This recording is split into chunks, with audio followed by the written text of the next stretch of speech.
خلیل بھی خلیل کل ہو، چاہے وہ بلند مثل اعظم موسیٰ اور کلام تورات ہو، تمام کے باوجود یہ اللہ کی سنت رہی ہے کہ عذاب آتا گیا، فرعون کو غرق کرتا گیا، نمرود کو سرنگون کرتا گیا، ہر زمانے کے نبی کے مقابلے میں اللہ نے طرح طرح کی عذاب نازل کیا، کسی کو ہوا کے ذریعے ختم کیا، ہوا چلی تو غرق ہو گیا، کوئی پتھروں کے ذریعے غرق کیا، اور کسی قوم کو اللہ نے اٹھا کر پھینک دیا، کوئی آگ کے شعلے میں بھڑک گئے۔ لیکن جب رسول اسلام پر آ گئی بات، جب اس منزل تک بات آ گئی، جب احمد مصطفیٰ کی بات آ گئی، جب ختم الرسل کی بات آ گئی، جب رسالت آخری مرحلے میں داخل ہو گئی، اور عالمین کے لیے رحمت بن کر رسول آ گئے، تو پھر عذاب کا سلسلہ رک گیا۔ اللہ نے پکڑ کے دو قانون بیان کیا۔ محمد میری سیرت تو یہ تھی، میں ہر نبی کے دور میں مسلسل عذاب نازل کرتا رہا، لیکن آج کے بعد سے میں نے عذاب کو اسٹاپ کیا۔ وَمَا كَانَ اللَّهُ يُعَذِّبُهُمْ وَأَنْتَ فِيهِمْ، جب تک اس قوم کے درمیان میں آپ ہیں میں عذاب نازل نہیں کروں گا، جب تک اس قوم کے درمیان میں آپ ہے میں عذاب نازل نہیں کروں گا۔ وَهُمْ يَسْتَغْفِرُونَ، جب تک یہ استغفار کرتے رہیں گے۔ تو علت عذاب رکنے کی علت اللہ نے بیان کی، وجود مقدس رسول اللہ، یہ عظیم نعمت ہے، خدا کا شکر ادا کرو۔ عزادارو، جب صبح کی نماز پڑھتے ہو نا تو ضرور سجدے میں یہ 4 دعائیں مانگے۔ اگر یہ دعائیں آپ کو عربی میں نہیں آتی تو اردو میں ہی مانگ رہے۔ امام فرماتے ہیں اگر کوئی دن میں ان 4 دعاؤں کو یاد نہیں کیا تو اللہ کے عذاب نازل ہونے کا امکان ہے، نعمتیں چھننے کا امکان ہے، اللہ کی نعمتیں ختم ہونے کا امکان ہے۔ وہ نعمت کیا ہے؟ الحمدللہ الذی عرف نفسہ ولم یترک عمیان القلب، اللہ نے اپنی معرفی کی تو تمہارے سینے میں نور آیا ہے، تمہارے سینے میں معنویت آئی ہے۔ اللہ کی توحید اور ان کی عبودیت پر سجدہ کرو۔ دوسری نعمت کیا ہے کہ الحمدللہ الذی جعلنی من امت محمد صلی اللہ علیہ وسلم، اللہ کا شکریہ ادا کرو جس نے محمد کی امت قرار دیا۔ تم قوم لوط نہیں ہو، تم قوم سمود نہیں ہو، تم قوم نوح نہیں ہو، تم قوم موسیٰ نہیں ہو، کوئی بندر بن جائے، کوئی ہاتھی بن جائے، تمہارے لیے محمد مصطفیٰ ہے، احمد مرتضیٰ ہے، وما ارسلناک الا رحمۃ للعالمین ہے۔ رسول اللہ کی ذات وہ عظیم ذات ہے جس کی ذات کی وجہ سے عذاب نازل نہیں آتا۔ اور دوسرا پناہ کیا ہے؟ استغفار کرتے رہے۔ جب تک محمد کی امت اور علی کا شیعہ استغفار کرتے رہیں گے اللہ عذاب کو روک دیتا ہے، دروازے سے واپس لے جاتا ہے۔ ایک دفعہ استغفر اللہ ربی واتوب الیہ کہے، ہم منزل پر آئے ہزاروں کلومیٹر دور چلے جاتے ہیں کہ استغفار کے پناہ اور پرچم تلے جمع ہو جائے، بس رسول کے وجود اور استغفار کرتے رہیں گے۔ اللہ نے اپنے قانون کو توڑ دیا، جو امت ثابت نے قانون بنایا تھا، جب تک اس امت میں گناہ ہوتا تھا عذاب آتا تھا، لیکن جب رسول کا دور آیا، رسول کے چہرے کو دیکھا، پروردگار عالم کو شرم آیا کہ محمد ہو اور محمد کے حضور میں عذاب نازل کرے، اس قانون کو ہٹایا اور رسول استغفار کرے یا عام لوگ استغفار کرے، اس قانون کو اٹھایا۔ لیکن اللہ نے اس قانون کو بھی توڑا، اپنے اس دو قانون کو بھی توڑا۔ ایک قانون اللہ نے بنایا تھا وما كان الله يعذبهم وانت فيهم، جب تک آپ ہے فتح مکے میں لوگوں نے کوتاہی کی، میں نے عذاب نازل نہیں کیا۔ شب ہجرت تجھے تنہا چھوڑا، میں نے عذاب نازل نہیں کیا۔ خیبر میں تجھے لڑنا پڑا، میں نے عذاب نازل نہیں کیا۔ بدر میں لڑنا پڑا، میں نے عذاب نازل نہیں کیا۔ احد میں لڑا، میں نے عذاب نازل نہیں کیا۔ تمہارے درمیان اگر شہید ہو گئے عذاب نازل نہیں ہوگا۔ محمد تجھ پر پتھر مارا، ہم نے عذاب نازل نہیں کیا۔ ارے علی طلحہ گئے زخمی ہو گئے، میں نے عذاب نازل نہیں کیا۔ تیرے چہرے کو دیکھتا رہا، اللہ محمد کے چہرے کو دیکھتے دیکھتے اپنے قانون کو امت کے قانون سے بدلتا رہا۔ لیکن ایک دفعہ اللہ کبھی لہجہ بدل گیا، کہا محمد لیکن تیری امت سے کہہ دے میں تیرے خاطر عذاب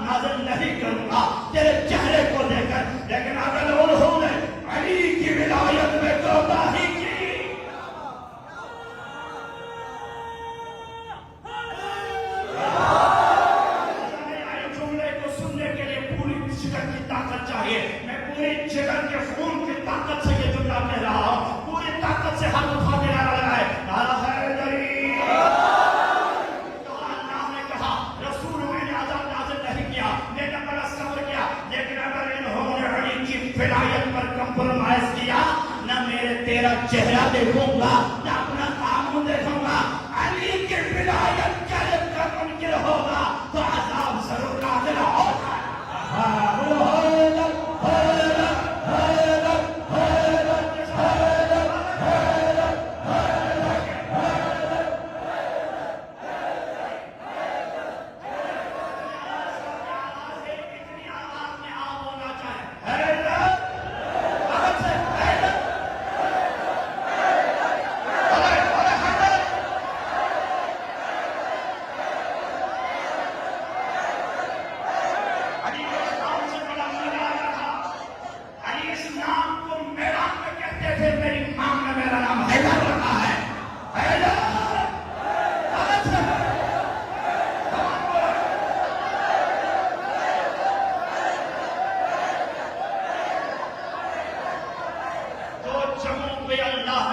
لہجہ بدل دیا.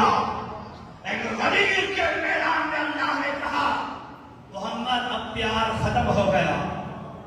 جو قرآن میں کبھی وما محمد اللہ رسول، کبھی رحمت للعالمین، کبھی یاسین، کبھی ایھا المدثر، کبھی ایھا المزمل، کبھی وما ارسلناک الا رحمۃ للعالمین، لیکن غدیر کے میدان میں کہا یا ایھا الرسول بلغ ما انزل الیک من ربک فإن لم تفعل فما بلغت رسالتہ. اگر امامت کا منکر ہوا تو میں آپ کے چہرے کو بھی نہیں دیکھوں گا، میں آپ کے چہرے کو نہیں دیکھوں گا. غدیر کے بعد حارث بن نعمان پیغمبر کے خدمت میں آیا اور کہا یا رسول اللہ، آپ نے کہا بتوں کو توڑو، ہم نے توڑا. آپ نے کہا نماز پڑھو، ہم نے نماز پڑھی. آپ نے کہا لا الہ الا اللہ کہو، ہم نے لا الہ الا اللہ کہا. آپ نے کہا محمد رسول اللہ کہو، ہم نے مان لیا. آپ نے کہا مال سے زکات دے دو، ہم نے مان لیا. آپ نے کہا خمس دے دے، ہم نے خمس دے لیا. آپ نے کہا گرمی ہو یا سردی ہو روزہ رکھے، ہم نے روزہ رکھا. آپ نے کہا جنگ میں چلو، ہم نے جنگ میں چلا. آج میں غدیر میں نہیں تھا، سنا ہے اپنے چاچا کے بیٹے پر بڑے عاشق ہو گئے ہو، جنون چھا گئے ہو اور اس کو اپنا وصی بنا کے لے گیا. مجھ سے برداشت نہیں ہو رہا. اگر یہ تمہارے طرف سے ہے یا اللہ کی طرف سے ہے؟ اگر اللہ کی طرف سے ہے تو اللہ سے کہے مجھے علی کی ولایت برداشت نہیں ہوتا، مجھ پر عذاب نازل ہو جائے. سائل بعذاب الواقع. جبریل نازل ہو گیا، محمد کو آیا سنایا. محمد خدا نے سن لیا حارث کی بات. سائل اس نے علی کی ولایت میں موت سے عذاب کا تقاضا کیا. اس سے کہہ دو محمد کے حضور عذاب آگے رہے گا، تجھے میرا کہتے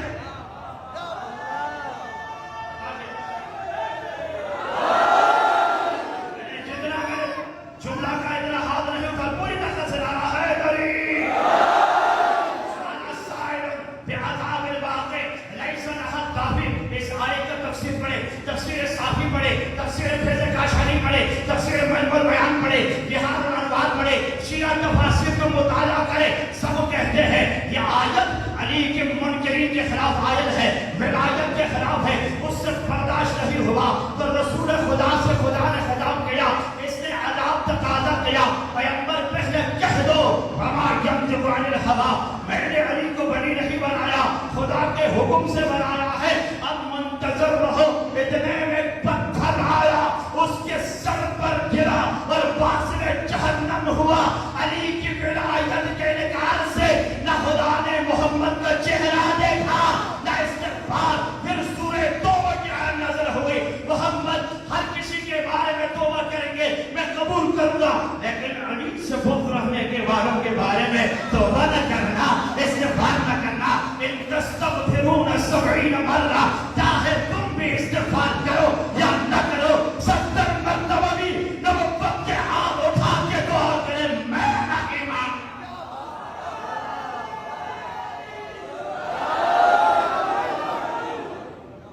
طاقت کے ساتھ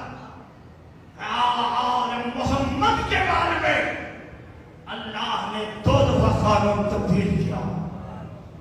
رسول اگر ایک آدمی کسی کے بارے میں توبہ کرتے ہیں اللہ اس کے گناہ کو بخش دیتا ہے. ایک عام نبی توبہ کرتے ہیں اللہ گناہ کو بخش دیتا ہے. لیکن جو علی کی ولایت کا منکر ہے کہا سورہ توبہ پڑھے ان تستغفر لہم، ام لم تستغفر، چاہے تیرا بھی دل چاہے استغفار کرے یا نہ کرے، اور اگر 70 مرتبہ بھی منافقین کے لیے دعا کرے پہلے تو رسول نہیں کریں گے، اگر کرے توجہ ہے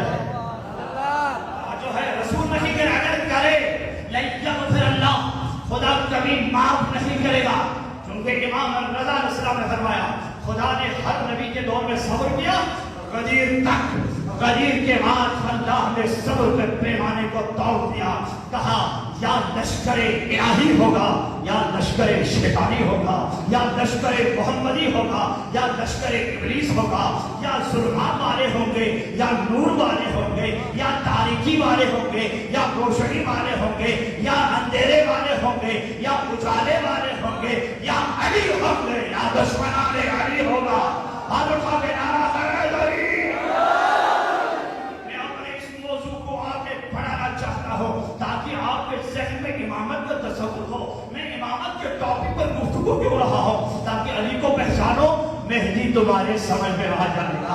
اب یہ انقلاب آگے بڑھ رہا ہے، یہ آزاداری ہم نے کربلا سے یہ آزاداری چلی ہے اور ولایت غدیر سے چلی ہے۔ یہ دو ایسے دریا ہیں جو ہر جگہ سیراب کرتے ہوئے آگے بڑھتا ہے۔ غدیر کا دریا جہاں سے چلے گا شام میں ولایت پلائے گا، اور کربلا کا دریا جہاں سے چلے گا شام میں شہادت پلائے گا۔ تمہارے یہ دریا چلتے رہیں گے، یہ دریا آگے بڑھے گا۔ کہاں تک یہ دریا بڑھیں گے؟ دریا کو سکون نہیں آتا۔ توجہ ہے؟ ماشاءاللہ ماشاءاللہ۔ پیچھے دائیں آگے سب ہاتھ اٹھا کے نعرہ حیدری۔ یہ دریا سندھ کو آپ دیکھیں، آزاداری کی مثال دریا سندھ کی طرح ہے۔ دریا سندھ آپ کے کراچی میں آ کے گرتا ہے، چلتا ہے ہمارے علاقوں سے، یہ کیٹو کے پرن پہاڑوں سے ٹکر مارتے ہوئے موجوں کے ساتھ آگے بڑھ رہا ہے۔ دریائے سندھ اس کو دریائے علی بھی کہہ دو، پاکستان کے دریا علی کے نام پر ہے۔ بلکہ امام صادق کے روایت سناؤ، ہمارے شیعہ اللہ نے سمندروں، دریاؤں، پہاڑوں کے دامن میں خلق کیا ہے تاکہ پاکیزہ جگہ پر رہے اور مہدی کے انقلاب کی تیاری کرے۔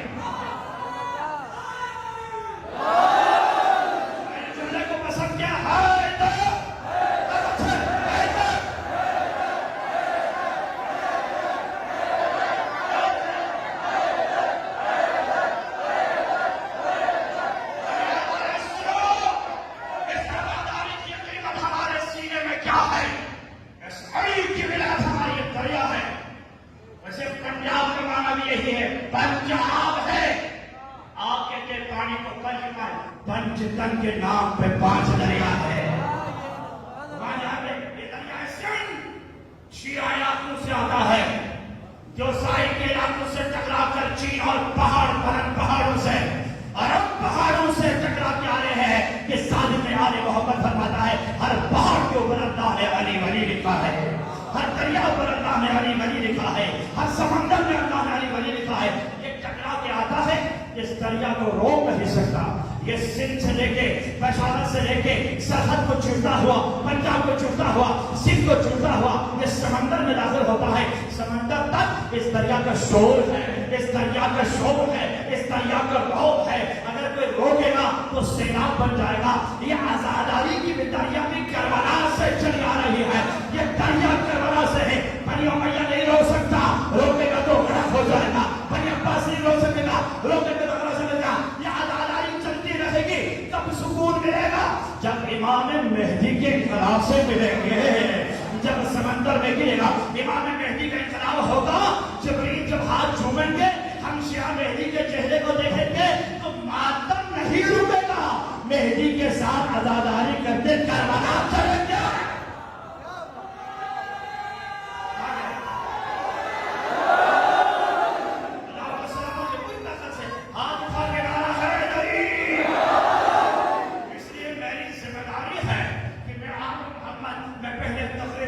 سن چکا ہوں محترم کاظمی صاحب نے کربلا کے واقعے کے نظارے کشی کی، اور میرے بھائی علامہ نصرت بخاری صاحب جو ہے امام مہدی کے انقلاب اور خطوخات بیان کر رہے ہیں۔ میں آپ کے سینوں کو ذرا ولایت علی سے کرتا ہوں۔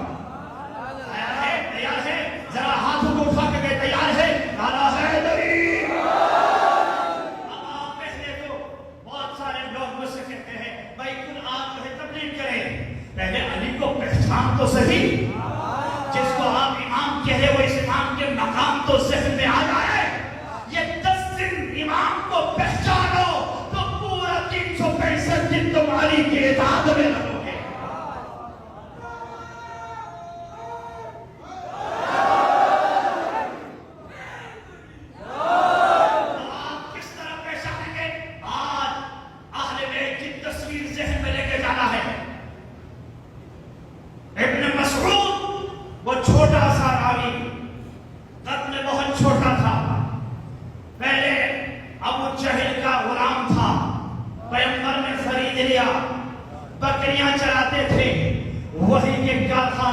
کے بعد کاتب وحی بن گئے. علی کے ولایت آنے کے بعد سینے میں نور آ گیا. اب وہ چھوٹا غلام نہ رہا. علی کے ولایت سینے میں لے کر محمد کے پیروکار بن گیا اور علی کے محب بن کر میدان میں آ گئے. اور جب ابو جہل میدان میں گرا, پیغمبر نے ابن مسعود سے کہا آگے بڑھو, آگے بڑھ کے اس کے سر کو قلم کر کے لاؤ تاکہ اس کو اور غصہ آئے. کبھی یہ غلام تھا, آج خنجر ہے سینے پہ ڈاکو ہے. توحید نے اس کو عزت دی ہے. ابو جہل نے جب آنکھ کھول کر دیکھا کہ خنجر جس کے ہاتھ میں ہے وہ کبھی غلام ہوا کرتا تھا. ابن مسعود سے کہا ابن مسعود محمد کے پاس کوئی اور نہیں تھا تیرے علاوہ, مجھے بہت تکلیف ہوتی ہے. موت سے زیادہ یہ تکلیف ہے میرے غلام خنجر لے کے میرے ساتھ جدا کرنے آیا ہے. اور وہ تم سے گزارش ہے, میری ریکویسٹ ہے, وہ گزارش یہ ہے میرا سر تھوڑا بڑا کاٹ دے, ادھر سے کاٹے تاکہ محمد کے پاس جب میرا سر آئے تو سمجھ میں آئے یہ سردار کا سر ہے, بڑا سا سر ہو. تو ابن مسعود نے کہا تیری یہ خواہش پوری نہیں ہو سکتی. اب اگر اب بھی تکبر کرتے ہو تو میں ادھر سے کاٹوں گا, چھوٹا سا سر لے کے جاؤں گا. طاقت کے ساتھ نعرہ ہے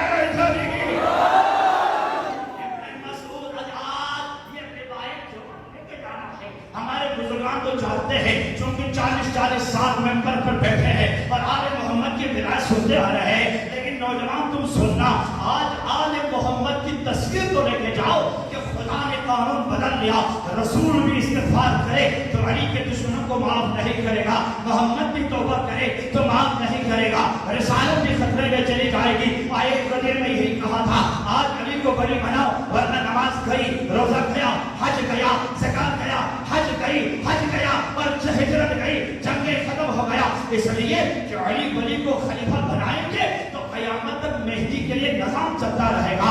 امام مہدی کے لیے ایک نظام چلنا چاہیے.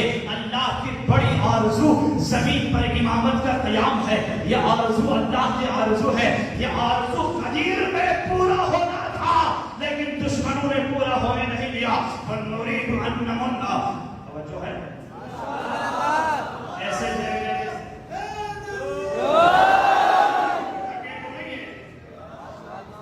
تھکا تو نہیں ہے, چہرے سے دکھا دے نعرہ حیدری. جو پیچھے علی والے اپنا چہرہ دکھائے کھلنا چاہیے, چونکہ میں نے روایت میں دیکھا ہے بہار اللہ کی روایت ہے. جب کسی نے مجھ سے روایت کا میرے برادر محترم علی بھائی سے کسی نے کہا ہے علامہ صاحب کے لیے کہو یہ روایت کہاں سے پڑھی ہے. مطمئن ہو جاؤ جو بھی روایت کہنے جا رہا ہوں یا تو شیخ صدوق کا ہوگا, یا تو شیخ توسی کا ہے, یا تو علامہ مجلسی کا ہے. جو کل میں نے روایت آپ کو پڑھی تھی پرسوں بعد لوگوں نے مجھ سے کہا کہ کہاں پر لکھا ہے, یہ بہار انوار میں علی کی ولادت میں لکھا ہے, ہمارے شیخ صدوق میں لکھا ہے, جس میں فاطمہ بنت اسد کہتی ہے علی جب بطن مادر میں تھا تو ناک مارتا تھا اور علی کے پیٹ کے لال بننے سے خود گر جاتے تھے, اور میں جب بھی کعبے سے گزرتی تھی کچھ نہ کچھ خود گرتے تھے. میں نے ابو طالب سے کہا ابھی سے پیٹ میں تم کو گرا رہے ہیں, جب میدان میں سلطان لے کے آئیں گے تو کیا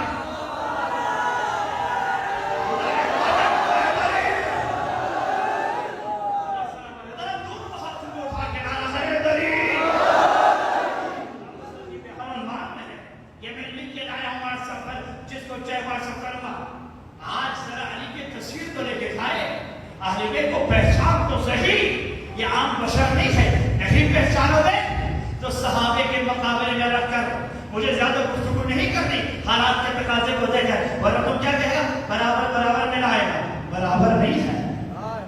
کسی کسی نے کہا صحابہ اور اہل بیت میں کیا فرق ہے.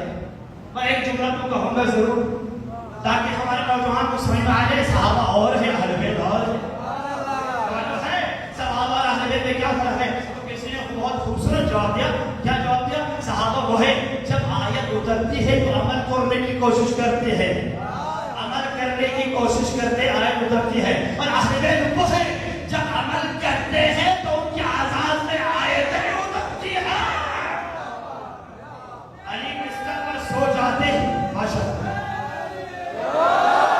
علی پہلے بستر پر سوتے ہیں, پھر ان اللہ اشترى من المؤمنین کی آیت اترتی ہے. علی میں تلوار لے کے میدان میں جاتے ہیں تو فَزَّلَ اللَّهُ الْمُجَاهِدِينَ کی آیت اتر آتی ہے. علی حالت رکوع میں انگوٹھی دے دیتے ہیں. پھر الَّذِينَ يُقِيمُونَ الصَّلَاةَ وَيُؤْتُونَ الزَّكَاةَ وَالَّذِينَ يُقِيمُونَ الصَّلَاةَ وَيُؤْتُونَ الزَّكَاةَ وَهُمْ رَاكِعُونَ کی آیت اترتی ہے. علی 3 دن فاطمہ زہرا اور حسن حسین روزہ رکھتے ہیں. تبھی تو جبریل آئے حقیقت سناتے ہوئے چلے جاتے ہیں. وَيُطْعِمُونَ الطَّعَامَ عَلَىٰ حُبِّهِ مسکینا و یتیما و اسیرا. علی کعبے میں پیدا ہوتے ہیں. جب کعبے کو یہ شرم ملتا ہے تو کعبہ قبلہ بننے کے صلاحیت آ گئی ہے. علی جانی کہتے خدا کی قسم جو محمد نے دیکھا وہ میں نے دیکھا, جو محمد نے سنا وہ میں نے سنا. محمد معراج پہ گئے, میں بھی معراج پہ گیا. رسول حیران ہوا, فرمایا میں تو براق سے گیا, علی کیسے آئے؟ تو رب کی طرف سے آواز آئی, جہاں جہاں محمد جائیں گے وہاں وہاں علی جائے گا. اور کعبہ قوسین وادنا تک بھی پہنچ گئے. جب رک گیا اللہ نے محمد کی علی کی آواز میں محمد سے گفتگو شروع کی. فنظر الی یمین و الی شمال, کبھی حجابات کی طرف دیکھتے ہیں کبھی ادھر دیکھتے ہیں. رب کے سمجھ میں آیا, محمد پریشان ہو گئے. کہا محمد کیا ہو گیا؟ کہا پروردگارا میں نے تجھ سے آیا تھا, لہجہ علی کا ہے. میں نے تجھ سے آیا تھا, لہجہ علی کا ہے. حکم اعلان لے کے آیا تھا, لہجہ علی کا ہے. رب کی طرف سے آواز آئی, میں لامکان ہوں, مجھے لہجے کی ضرورت نہیں ہے, مجھے زبان کی ضرورت نہیں ہے, مجھے عربی کی ضرورت نہیں ہے. لیکن تم میرا مہمان ہو, تجھے لہجے کی ضرورت ہے, تجھے گفتگو کی ضرورت ہے. میں نے تیرے دل کی طرف دیکھا تو تیرے دل میں علی کے سوا کوئی نہیں تھا. تو میں نے بھی تیری محبت کو دیکھ کر لہجہ علی کا بنایا.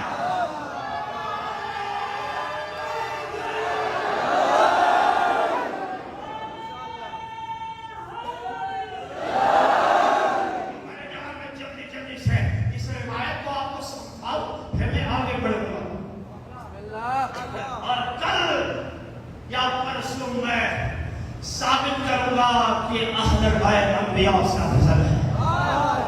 شاید آپ نے پر تشریف لائے, پھر بعد میں مجھ سے سوال نہیں کرا یہ کیا ہوا یہ کیا ہوا.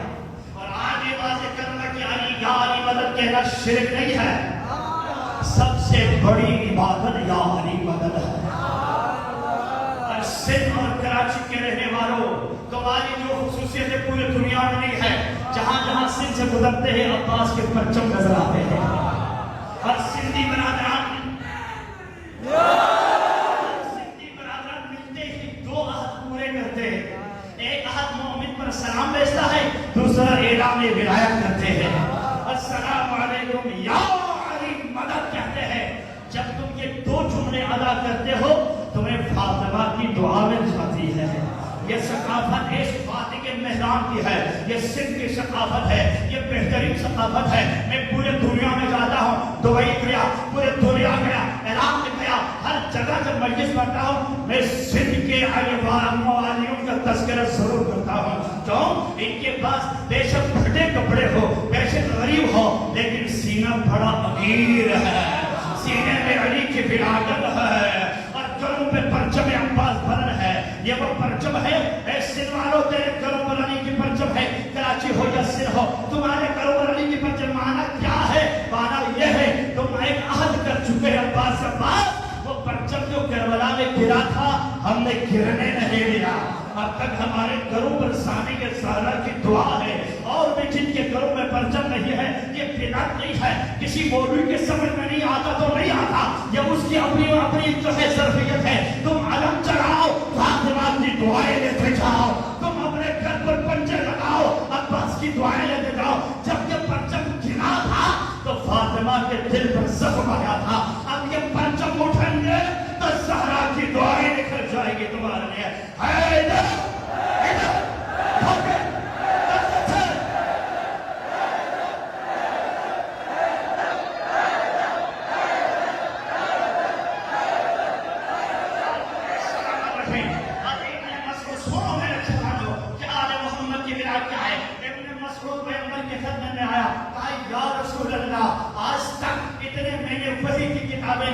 آپ سمجھ میں نہیں آیا آپ ہے کون؟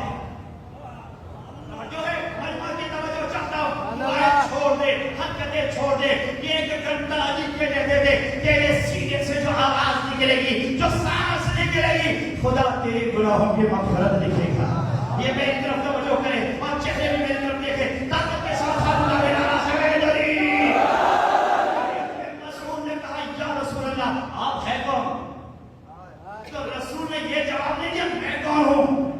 فرمایا جاؤ کمرے میں تجھے میں نظر آئے گا. سمجھے میں نظر آئے گا. ابن مسعود کمرے میں گئے تو علی نظر آیا. توجہ کمرے میں گئے تو علی نظر آیا اور علی سجدے میں ہے اور دعا مانگ رہے ہیں. ابن مسعود نے کام لگا کر سنا. علی دعا مانگ پروردگارا تجھے واسطہ نبی کی نبوت کا میرے شیعوں کے گناہوں کو معاف کر دے. تم کتنے خوش قسمت ہو. ایک گھنٹہ مجلس میں رہو علی تمہارے لیے دعا. حاملان عرش خدا تمہارے لیے دعا. قرآن کی آیت ہے شیخ مفید نے تفسیر کی ہے الذین یحملون العرش ومن حولہ یستغفرون للذین آمنوا. جنہوں نے عرش الہی کو اٹھایا ہے وہ علی والوں کے لیے استغفار کر رہے ہیں. تمہارے گناہوں کے لیے استغفار.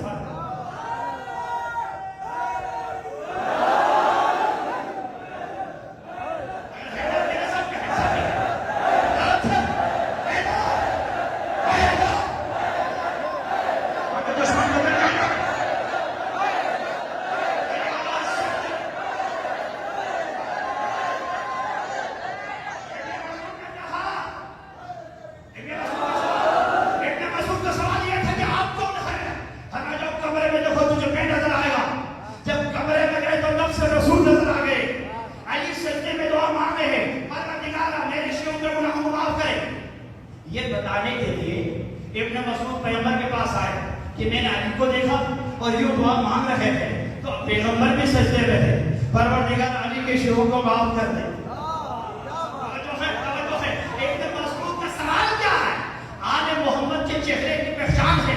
توجہ اگر میرے پوری تقریر میں حدیث لے گیا تو میں کامیاب ہو گیا. میں کامیاب ہو گیا. جاؤ اپنے بچوں سے کہو اہل بیت کیوں ہے. اپنے بیوی سے کہو اپنے بچوں سے کہو اپنے خاندان سے کہو تاکہ سب کے ذہن میں یہ عام بشر نہیں ہے. یہ احمد مصطفیٰ ہے. یہ علی المرتضیٰ ہے. یہ فاطمہ الزہرا ہے. خاتم الانبیاء خاتم الاوصیاء سید الانبیاء سید الاوصیاء علی سید نساء فاطمہ سید شباب الجنہ حسن و حسین.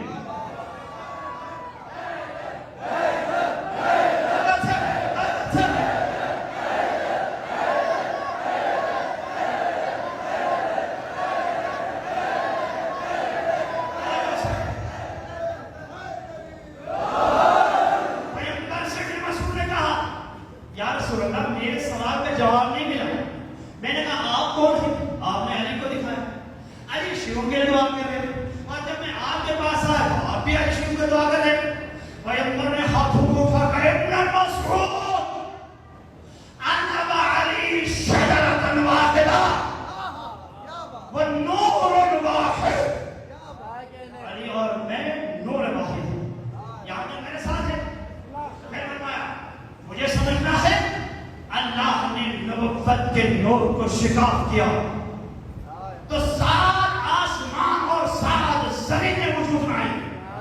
جب بھی محمد کو سمجھنا ہے ان بلند آسمانوں کو دیکھو یہ میرے نور سے اللہ نے خلق کیا ہے. تجھے محمد سمجھ میں آ جائے. ابن مسعود نے اپنی انگلیاں دام پہ چبانے لگے. پھر کہا علی کو دیکھنا ہے. اللہ نے نور ولایت کو شکاف کیا تو اپنے عرش کو وجود میں لایا. عرش خدا نور علی سے خلق ہوا. اللہ اکبر. آسمان اور زمین نور محمد سے, عرش خدا نور علی سے, پھر آسمان اللہ نے نور حسن کو شکاف کیا تو حورین وجود میں آئے, فرشتے وجود میں آئے. اب یہ سوال نہیں کرنا جبریل افضل ہے یا حسن افضل ہے. حسن کے نور سے جبریل خلق ہوا ہے. حسن کے نور سے میکائیل خلق ہوا ہے. حسن کے نور سے اسرافیل خلق ہوا ہے. حسن کے نور سے حورین خلق ہوا ہے. اللہ نے حسین کو شکاف کیا. یہ کہتے ہیں لوح محفوظ کیا ہے؟ لوح محفوظ لوح کرم کیا ہے؟ یہ نور حسین کا جھلک ہے. اللہ نے نور حسین کو خلق کیا تو لوح خلق ہوا. اب پوری توجہ چاہ رہا ہوں اداکاروں نے علی کے حسین ابن علی, اے علی کے چاہنے والوں اداکاروں نے ابھی عبداللہ حسین. ابن مسعود نے سوال کیا آپ کون ہے؟ کہا میں نے نور کو شکاف کیا تو آسمان کو خلق کیا کیا، زمین کو خلق کیا، نور محمد سے 7 آسمان اور 7 زمین بنے، نور علی کو خلق کیا، شکاف کیا، عرش خدا وجود میں آیا، حسن کے نور سے حور العین وجود میں آئے، فرشتے وجود میں آئے، حسین کے نور سے لوح و قلم وجود میں آیا۔ اب جب لوح کو بنا، قلم کو بنایا، عرش کو بنایا، آسمان وجود میں آیا، زمین وجود میں آئی، ستارے وجود میں آئے، سب کے سب خاموش ہیں، سب کے سب تاریکی ہے۔ لوح رونے لگا، عرش رونے لگے، آسمان رونے لگے، زمین رونے لگی، جنت رونے لگے، جہنم رونے لگے، سب میں تاریکی ہے۔ تو اللہ نے نور فاطمہ کو خلق کیا، پھر فاطمہ کے نور سے لوح روشن ہوا، قلم روشن ہوا، عرش روشن ہوا، ستارے روشن ہوئے، سورج روشن ہوا، کائنات کے نور نظر جہاں آتا ہے نور فاطمہ زہرا۔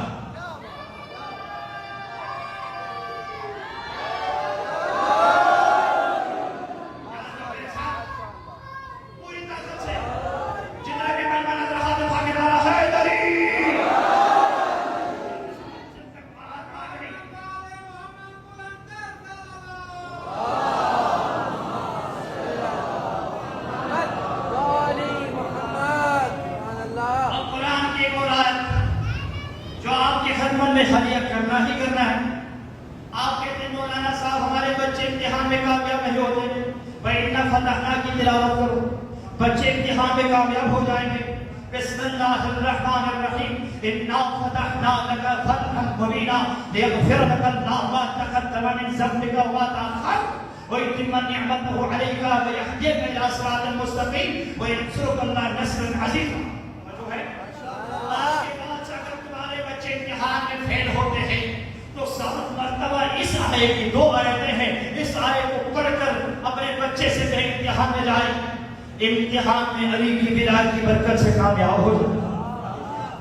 لڑکیوں کی شادی کا مسئلہ ہے تو اہل بیت سے انا فتحنا کی یہ آیتیں 100 دفعہ پڑھے، خدا تمہاری بچوں کی شادی کرا دے گا۔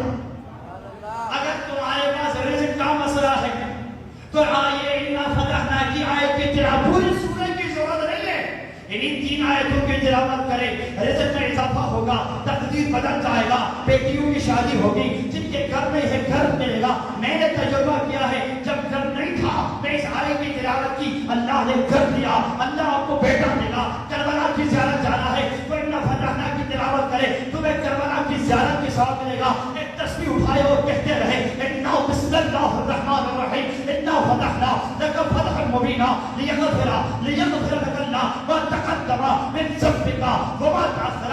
یہ بڑی آیت ہے، یہ کلامی آیت ہے، یہ عجیب آیت ہے۔ محمد کے گناہ کا تذکرہ ہو رہا ہے، عقیدے میں محمد گنہگار نہیں ہے، محمد معصوموں کا بھی سردار ہے، لیکن اس آیت میں کہتا ہے اللہ تیرے گناہ کو بخش دے گا، آنے والے گناہ، گزشتہ گناہ، اور تمہیں نصر عظیم دے گا، وینصرک اللہ نصر عزیزا، تمہیں فتح دے گا اور مومنین کے دل کو سکون دے گا۔ مذہب تعویل ہے، توجہ ہے، قرآن کو تعویل کہتے ہیں، اور یہ تکفیری گروپ ہمیں تکفیر کیوں کہتے ہیں؟ یہ شیعہ قرآن کی تعویل کرتا ہے۔ تھکے تو نہیں؟ اب سر اٹھا کے ذرا نعرہ لگائیں تاکہ مجھے پتہ چلے تھکے نہیں۔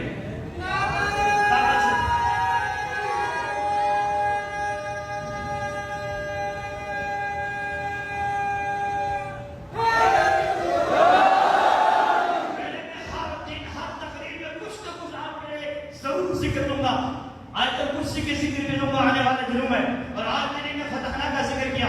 اگر گھر میں چوری ہوتی ہے تو ان فتحنا لے کر کے اسی 3 آیتیں لے کر کے پورے سورہ کی ذمہ داری نہیں ہے، تمہارے گھر میں چوری بھی ہوگی، اگر تمہیں رزق کا مسئلہ ہے ان فتحنا لے کے لکھے، رزق کا مسئلہ حل ہوگا، شادی کا مسئلہ حل ہوگا، پریشانی دور ہو جائے گی، دل کو سکون مل جائے گا، کربلا کی زیارت تمہیں نصیب ہو جائے۔ کچھ تو اس آیت میں ہے، کچھ تو اس آیت میں ہے، کتنی جو ہے اللہ نے تعبیریں دی، اور ائمہ معصومین نے کہا، اور تمہاری جوانی کو چشم بد سے محفوظ رکھنا ہے تو انا فتحنا پڑھ کے اپنے بچوں کو فون کرے، جس طرح قل اعوذ برب الناس، قل اعوذ بالفلق پڑھتے ہو، اس طرح انا فتحنا پڑھے۔ اب میں اس آیت کی تفسیر کرنے سے پہلے آپ جوانوں کے ذہن میں، ہمارے بزرگان کو ماشاءاللہ جانتے ہیں، جوانوں ہمارا مذہب ظاہر قرآن پر عمل نہیں کرتا، قرآن کی ظاہر ہے، ظاہر کا بھی ظاہر ہے، اس ظاہر کا بھی بدل ہے، اس بدل کا بھی بدل ہے۔ ایک آیت میں 70,000 معانی ہے، یہ مولوی نہیں جانتے، یہ صادق آل محمد جانتے۔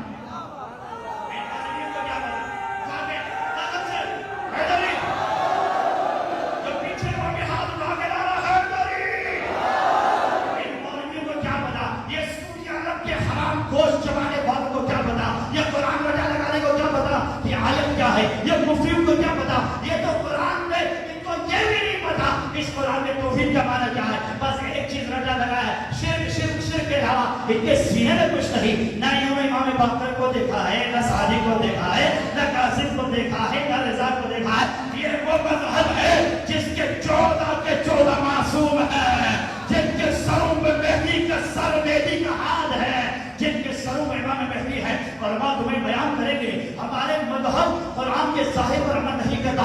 آیت اللہ شرف الدین جو بچہ تھے، بہت بڑے مجتہد تھا، شاہ فیصل کے دور میں سعودی عرب کا دورہ کیا تو ان کے جو ہے بن باز جو نابینا تھا، بڑا معروف مفتی تھا، اس نے شیعوں کو کفر کا فتویٰ لگایا اور شاہ فیصل نے ہمارے مجتہد نے وہاں پہ جمعہ میں پڑھایا، ہمارے مجتہد کو دکھایا اور ان کے مولوی سے کہا شیعوں کا بڑا عالم نہیں آیا ہے، اس سے ملاقات کرو۔ بن باز پہلے سے نابینا تھا، کچھ دیکھتا نہیں تھا، جب شیعہ عالم کا نام سنا اندر سے جلنے لگا، آگ لگ گئی اسے۔ اس نے کہا یہ تو کافر ہے، کافروں سے میں گفتگو نہیں کرتا، یہ تو قرآن کے تعویل کا قائل ہے، آیت کچھ ہے بتاتے کچھ ہو۔ اور ہمارے عالم دین نے کہا بن باز ذرا اپنی حالت دیکھ کر بتائے، مجھ سے ٹکرانا نہیں ہے، ذرا اگر گنجائش ہے میرے سینے میں علم علی ہے، آل محمد کے علم ہے، صدر صادق آل محمد کے علم ہے، تم ہم سے مقابلہ نہیں کر سکتے، میں مہمان بن کے آیا ہوں، مجھ سے مقابلہ نہیں کرنا۔ بن باز نے کہا تم کافر ہو، تم کافر ہو، میں تم سے بات نہیں کرتا۔ تو فیصل کو شرم آیا، اس نے کہا مولوی کافر کیوں ہے؟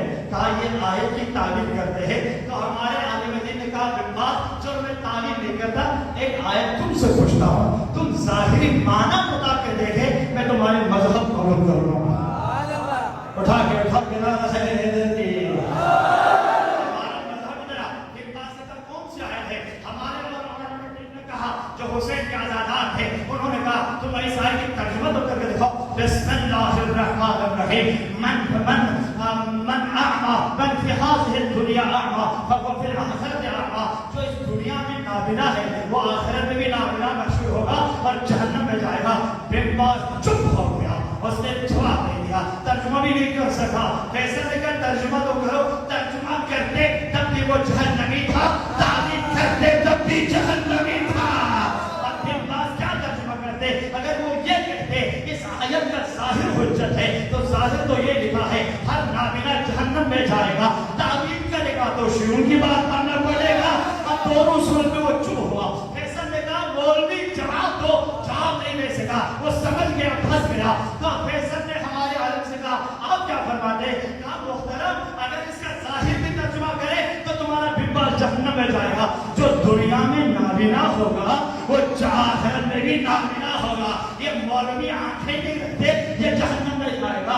لیکن تمہارا عقیدہ کیا ہے؟ کہا ہمارا عقیدہ یہ نہیں ہے، ہمارا عقیدہ چونکہ نابینا کیوں جہنم میں جائے ظاہر پر مانا نہیں ہے، ہم تعویل کرتے ہیں۔ ہمیں امام صادق نے فرمایا ہے، ہمیں امام قاسم نے فرمایا ہے، ہم بن باز جیسے نہیں ہے ظاہر قرآن پڑھ کر جہنم میں جائے، ہم ظاہر قرآن کو صادق سے پوچھتے ہیں، عالم سے پوچھتے ہیں، امام باقر سے پوچھتے ہیں، امام رضا سے پوچھتے ہیں، امام مہدی سے پوچھتے ہیں۔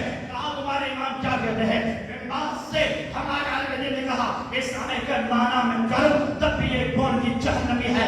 اس آیت کے معنی یہ ہے جو دنیا میں علی کی ولایت سے نابینا ہے وہ جہنم میں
اور اگر شک ہوا تو اپنے محلے کے عالم علم سے بھی پوچھنا ہے.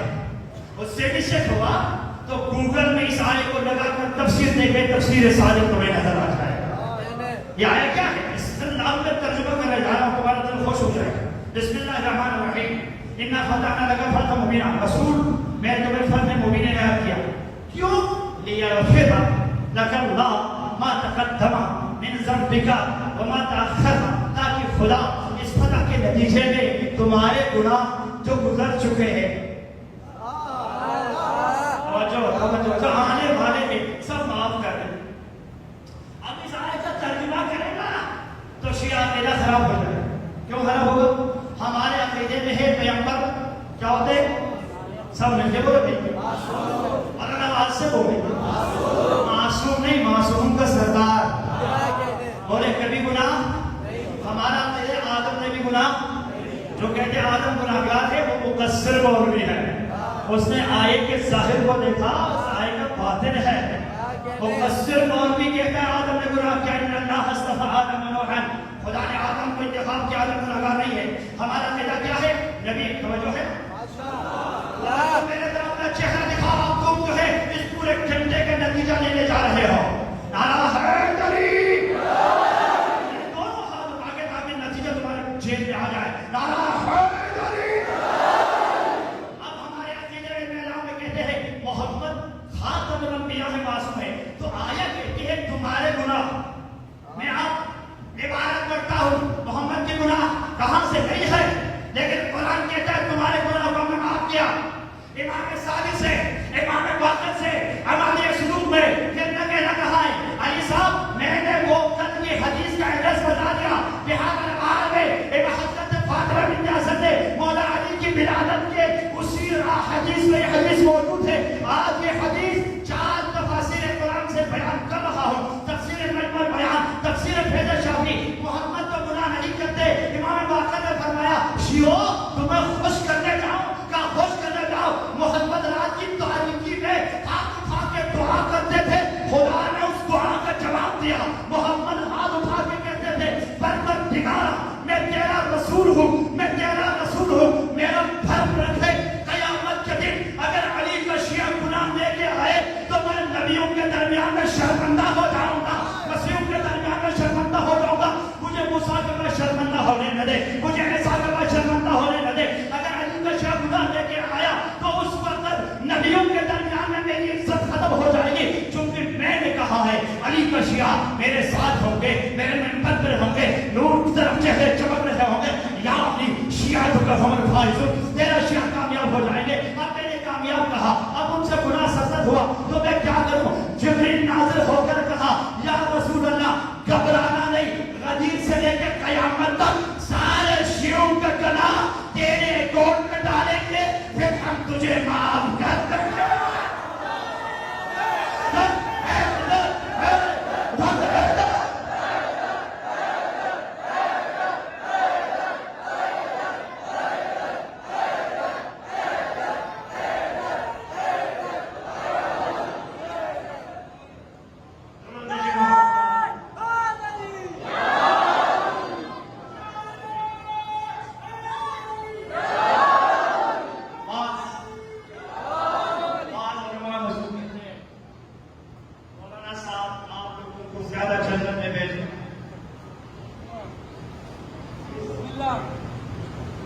میں نے کہا میں کون ہوں کہ جنت میں بھیجوں, اور جو ہے جنت میں علی بیٹھ رہے ہیں. سوال کا جواب سنا نہیں ہوں دوبارہ. لوگ مجھے کہتے ہیں آپ تو سب کو جنت میں بھیج رہے ہیں, وہ میں کون ہوں؟ خدا لوگوں کو جہنم میں بھیجنے سے ان عامہ والوں کو جہنم میں بھیجے گا جنہوں نے علی کی ولایت بیان نہیں کی. کیوں؟ اگر لوگ علی کی ولایت سے آگاہ ہو جاتے تو شکار کرنے کی ضرورت نہیں کہ پرندے خود بریان بن کے آ جاتے. دشمنوں نے ڈر کے ولایت چھپایا, دشمنوں نے حسد سے چھپایا, دوستوں نے ڈر کے چھپایا. اب جو ہے بھائی بہت اچھی ہے کہ مسلمان رمضان آتا تھا کہ رمضان کرتے کیا تم خود بھوکے رہتے, یہ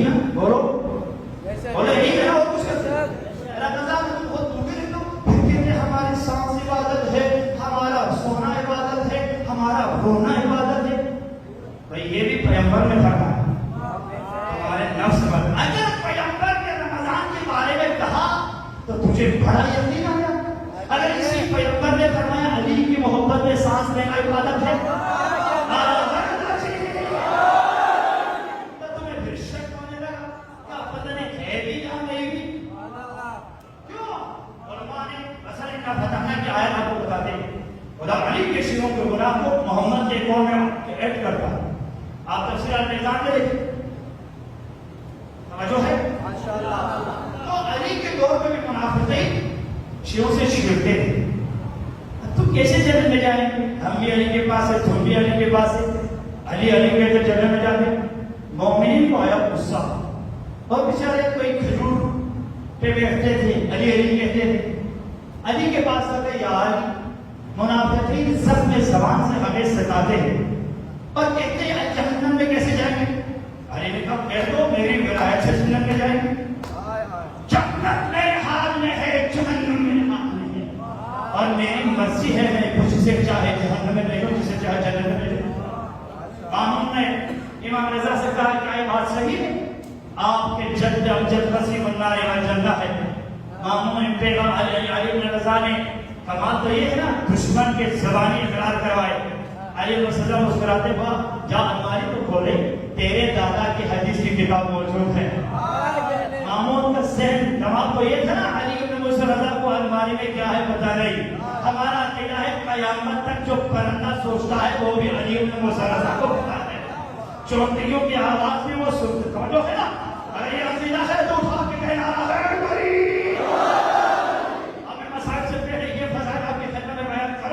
پھر آپ کے عقیدے کو مضبوط کر کے آگے کربلا کے واقعہ بیان کرنے جا رہا ہوں. کچھ 10 منٹ میرے پاس ٹائم موجود ہے. آزادارو پھر علی بن ابی طالب نے کہا جاؤ منافقین سے کہہ دے کر فلاں پہ پر آ جائے, میں دنیا میں دکھاؤں گا جنت کیا ہوتی ہے جہنم کیا ہوتا ہے. کل منافقین کو پلنگ سارے اٹھے اور ہاں پہلے یہ حدیث آپ کو بتاؤں.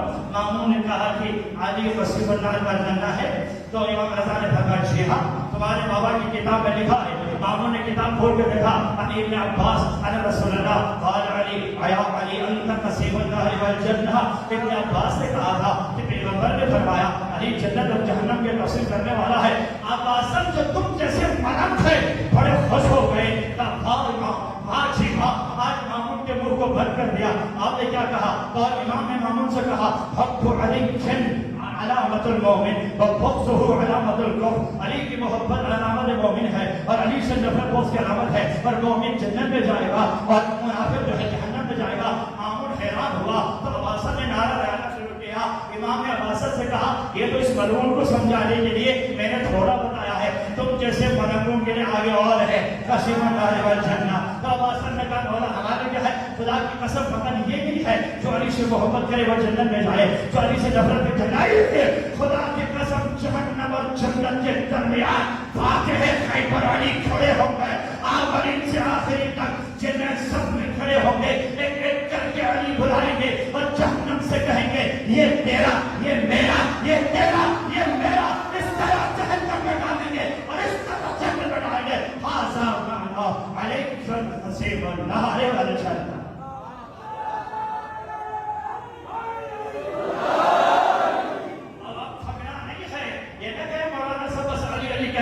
میری ذمہ داری ہے میں آل محمد کی ولایت کے دفاع کروں, میں نے ولایت کو بتاؤں. ابھی کل بتاؤں گا کہ انبیاء سے کیسے افضل ہے تاکہ سکون سے علم کو پکڑنا. اور میں بھول گیا یا علی مدد کا جو آج کہنا تھا انشاءاللہ ٹائم آگے یہ میں کل کہوں گا. آپ علم سے پکڑ کر لے سکتے ہیں, علم کے سہارے بچہ لے سکتے ہیں, بدعت نہیں ہے. یہ کل میں ثابت کروں گا یہ تابوت کو پکڑ کے کہہ سکتے. کیوں آپ کے ذہن میں یہ ہے یہ نسبت ہے یہ کپڑا نہیں ہے. جس طرح یوسف کے پیراہن یعقوب کی آنکھ کو واپس لا سکتا ہے پر جب عباس تمہیں بیٹا دے سکتا ہے نابینا کو پیا دے سکتا ہے. اگر سب خوش ہوئے تو اٹھا کے کہا ہے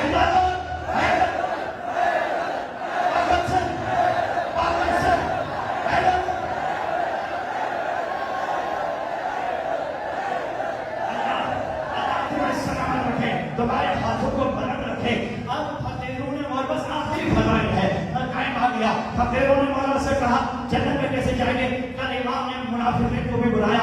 کہا سب جب منافق آئے امام نے منافق اور مومن کو لے کے مسجد سے باہر گئے.